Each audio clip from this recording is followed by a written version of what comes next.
Every morning before the sun fully rose over Aba, the smell of palm oil and fresh garden egg filled the air around Ekeoha market as Nneka stood behind her small wooden table, mixing her abacha with skill and care. The sound of her bangles jingling as she stirred the bowl had become part of the morning rhythm of the market. Her hands moved quickly, adding ugba, onions, pepper, and a touch of crayfish. People said no one in Aba could make abacha as sweet as Nneka's.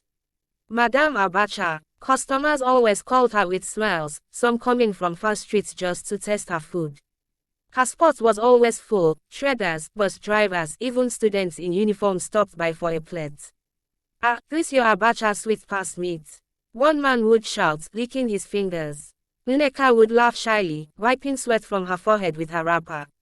"And a godo," she always said. But while Nneka worked hard from morning till night, her husband, Eze, spent his days at the newspaper stand by Aswa Road, sitting there and arguing about politics, football, and government matters while his wife carried heavy trays of abacha to her shop.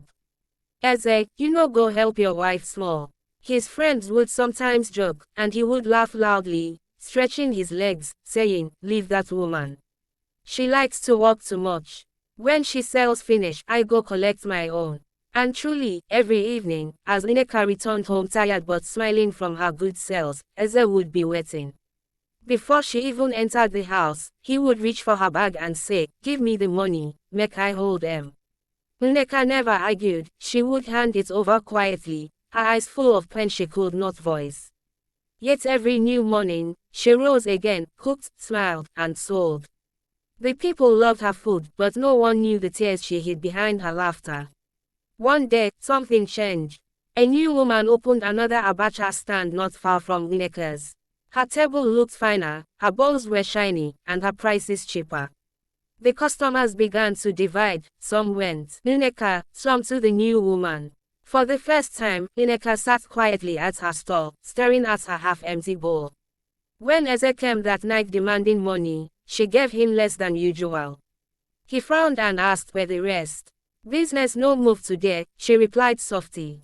Eze shouted, kicked the stool, and stormed out of the room. Nneka sat still, tears rolling down her cheeks as she thought of all the years she had worked while he wasted time. The next morning, she decided something new. She woke earlier than usual, tied her wrapper tightly, and went to a nearby tailor's shop. By afternoon, she returned to the market with a new signboard that read, "Nneka's Delight Abacha, the taste that tells a story." She smiled as she served her first customer, and slowly the crowd began to return. People remembered the real flavor they had always loved. By evening, her table was empty, every plate sold. And for the first time, when Eze came to collect the money, Nneka held the bag tightly in her hands. "This one no be your own," she said quietly. Eze looked shocked. "You dare talk to me like that?" "Yes," Nneka said firmly. "If you want money, go and work. I have suffered enough." For the first time, Eze saw a fire in her eyes he had never noticed before. He stood speechless as Nneka turned away, her heart pounding but free. From that day, she never let him touch her earnings again. Her abacha business grew bigger. She bought more tables, hired 2 helpers, and customers kept coming. Everywhere in Aba, people still talked about her food. But what they didn't know was that behind the sweetness of her abacha was the strength of a woman who finally chose herself.